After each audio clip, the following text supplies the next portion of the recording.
Frédéric Véraud, j'ai 41 ans. J'ai été embauché il y a plus de 18 ans en tant que technicien dans une entité qui s'appelait AR2I à Saint-Marcel, qui a été créée par Patrick Tabouret et Gilbert Fontaine.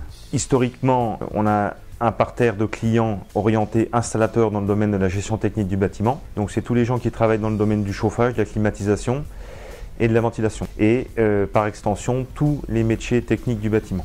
Au fil de l'évolution de la technique et de la structure, on a commencé à se tourner vers une partie beaucoup plus technique de notre métier, ce qu'on appelle la couche haute, c'est-à-dire toute la partie supervision et management des bâtiments, ce qu'on appelle aussi la GTB, la GTC, gestion technique du bâtiment et gestion technique centralisée.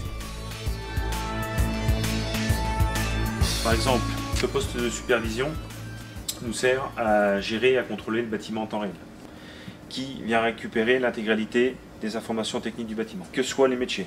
Sur ce PC-là, on a un seul PC, on gère tous les métiers. Voilà. Donc le chaud, le froid, la clim, la ventilation, l'éclairage, la gestion complète du bâtiment. Notre principe, c'est la simplicité. Aujourd'hui, il faut qu'on puisse mettre ce type de supervision entre toutes les mains. On a une gestion intégralement automatique de l'espace de vie, c'est-à-dire qu'on n'a aucun interrupteur dans les bureaux.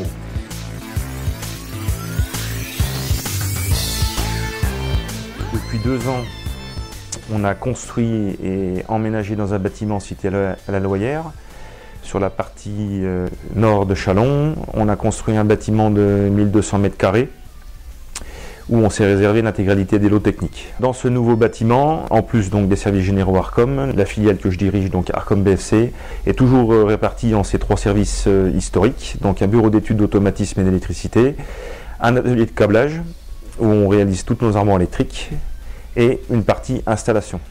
Donc le principe du groupe, c'est disposer de la plateforme matérielle commune du groupe et d'un parterre de connaissances, de techniciens et d'asseoir une techno et des solutions qui soient reproductibles, parce qu'aujourd'hui, quoi qu'on en dise, on fait ce métier depuis 18 ans, c'est de plus en plus à la mode de parler d'économie d'énergie, c'est notre métier historique. Aujourd'hui, on ne fait que développer des idées nouvelles, mais le socle de notre métier et le socle du besoin dans un bâtiment reste le même.